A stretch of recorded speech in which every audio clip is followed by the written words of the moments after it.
The NBA has changed a lot last season, with talent being more spread out across more teams, and the chip is up for grabs with the Warriors losing Durant. A team starting lineup is usually a team's best unit, and there's quite a few loaded ones in the league. Let's rank all 30 starting lineups in the NBA and see which teams have the best ones. Also, these starting lineups are projections, but they should be pretty accurate of what we'll likely see from each team when the season starts. Players who won't be ready by opening night due to injury may not be included in the starting 5 list, and this may hurt the respective teams' ranking here.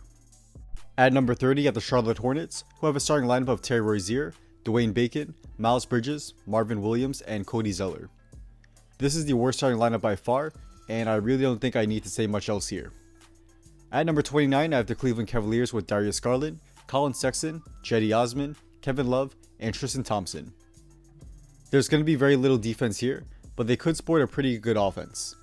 Love is still a very good player, and Garland and Sexton could get hot in a hurry. At number 28, I have the New York Knicks, who have Dennis Smith Jr., RJ Barrett, Kevin Knox, Julius Randle, and Mitchell Robinson. The big problem here for the Knicks is in the backcourt.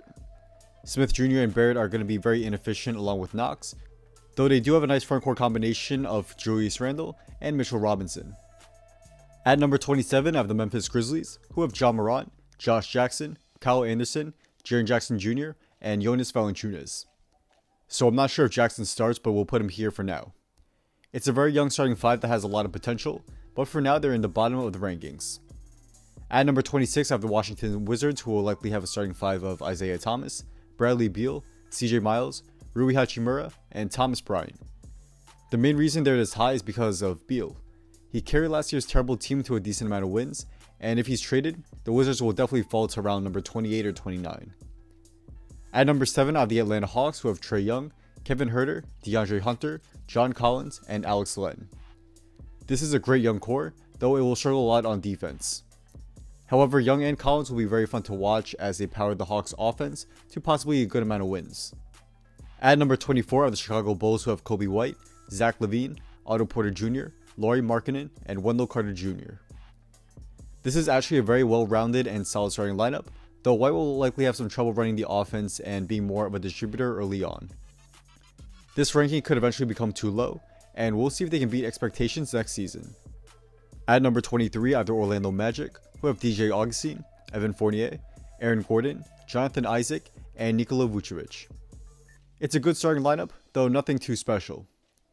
I expect these 5 to help keep the Magic in the playoff race next season, and we'll see if they'll make it back. At number 22, I have the Detroit Pistons, who have Reggie Jackson, Bruce Brown, Luke Kennard, Blake Griffin, and Andre Drummond. It's an interesting starting 5, and I'm definitely going to be keeping an eye out on Kennard, who may take a big step next year, and if he does, the Pistons starting lineup can go up a few spots up the rankings.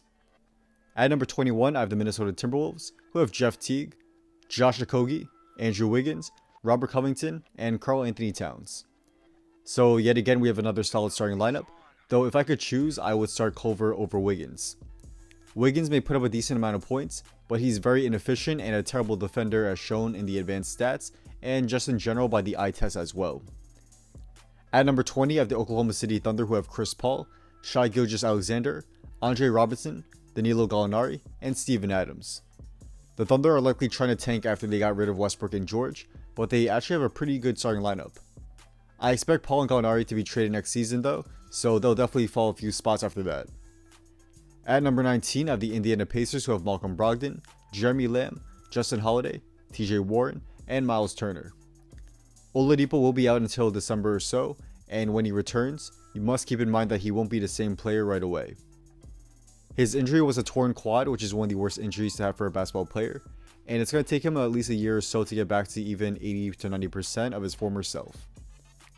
At number 18, I have the Phoenix Suns, who have Ricky Rubio, Devin Booker, McCall Bridges, Dario Saric, and DeAndre Ayton. There's a lot of talent here, but defense is definitely going to be a huge problem. But it should be a very fun offense to watch though with Rubio, Booker, and Ayton, and they could become a decent team next season with about 30 to 35 wins. At number 17, I have the Dallas Mavericks with DeLon Wright, Luka Doncic, Justin Jackson, Kristaps Porzingis, and Maxi Kleber. The big names here are Doncic and Porzingis, and they should help power the Mavs into playoff contention next season. They also have some solid role players around them like Wright and Kleber, and it's enough to help them compete in the Western Conference.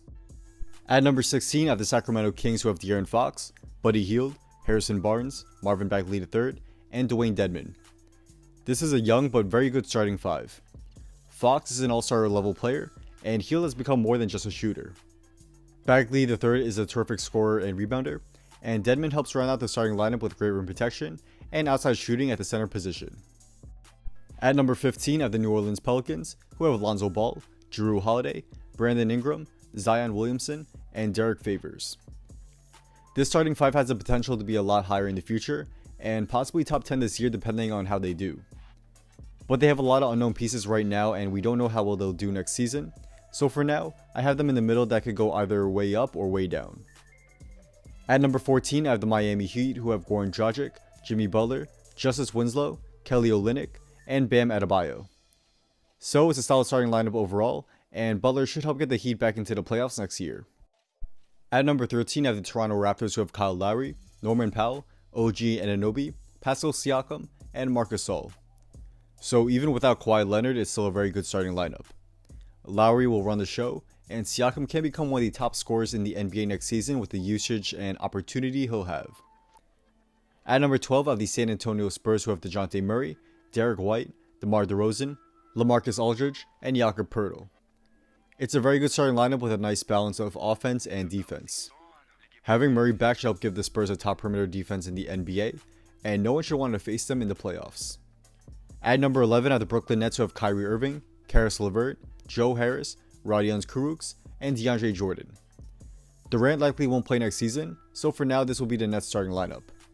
There will be a lot of shooting and space, and Irving should put up a big season in his first season with Brooklyn.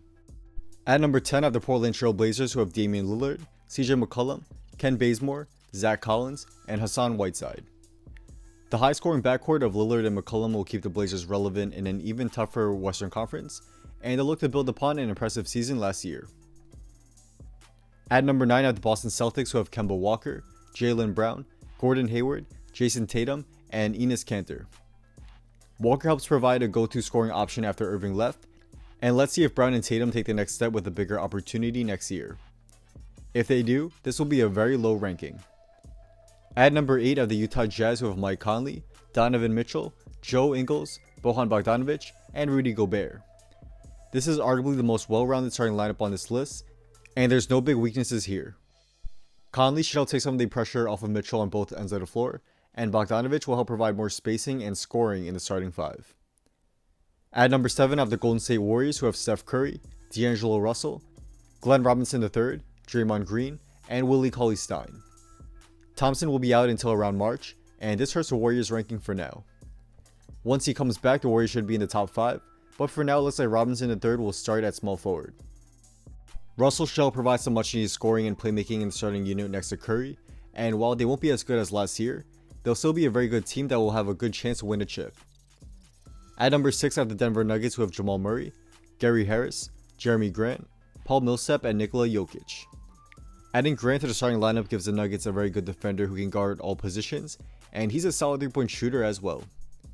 I expect the Nuggets to be even better next season, and Nikola Jokic should be an MVP candidate. At number 5, I have the Houston Rockets, who have Russell Westbrook, James Harden, Eric Gordon, PJ Tucker, and Clint Capella. The fit between Westbrook and Harden in the starting lineup makes the ranking hard to place, but I think they'll find a way to make it work. At number 4, I have the Philadelphia 76ers, who have Ben Simmons, Josh Richardson, Tobias Harris, Al Horford, and Joel Embiid. This is a huge starting lineup as the shortest player in this lineup is 6'6". The defense should be insane with his versatility, but Simmons' shooting is still a huge concern that will hurt the Sixers' spacing and in general their overall offense. At number 3, I have the Milwaukee Bucks, who have Eric Bledsoe, Wesley Matthews, Chris Middleton, Giannis Antetokounmpo, and Brook Lopez. I would actually put George Hill in the starting lineup given Bledsoe is pretty inconsistent and he was exposed in the playoffs, but either way, the Bucks have a very strong starting lineup. At number 2, I have the Los Angeles Clippers, who have Patrick Beverley, Landry Shamet, Kawhi Leonard, Paul George, and Ivica Zubac. Adding Kawhi and PG will give the Clippers likely the best perimeter defense in the NBA, and they will be contenders for a championship next season. The only weakness here is Zubac, who while is a very good pick and roll player, he does struggle on defense at times and gets exposed on switches. And at number 1, I have the Los Angeles Lakers, who have LeBron James, Avery Bradley, Danny Green, Anthony Davis, and JaVale McGee. The Lakers really don't have any weaknesses in the starting lineup. They have a great blend of perimeter defenders and rim protection, and their offense should run through LeBron and Davis with shooters surrounding them. I could see Kuzma starting, but I think he's better coming off the bench given his problems on defense, and the same goes for DeMarcus Cousins. The Lakers have the best starting lineup in the NBA in my opinion, and we'll see if these 5 will help lead the Lakers to a championship. So that's a wrap. Thank you all for watching. If you guys did enjoy this video and want to see more daily NBA content just like this, be sure to drop a like and subscribe, and also be sure to turn on post notifications so you can stay updated on when this video will be coming out. Also follow me on Instagram and hit me up if you want to talk about basketball, business, or have any video ideas you want me to do. Let me know as I do try to get back to all you guys there. Drop a comment down below on your rankings for the starting lineups. As I do read all comments, I'm definitely interested to see what you guys have to say. So with all that being said, once again, thank you all for watching, and hopefully I will see you guys in the next video. Peace.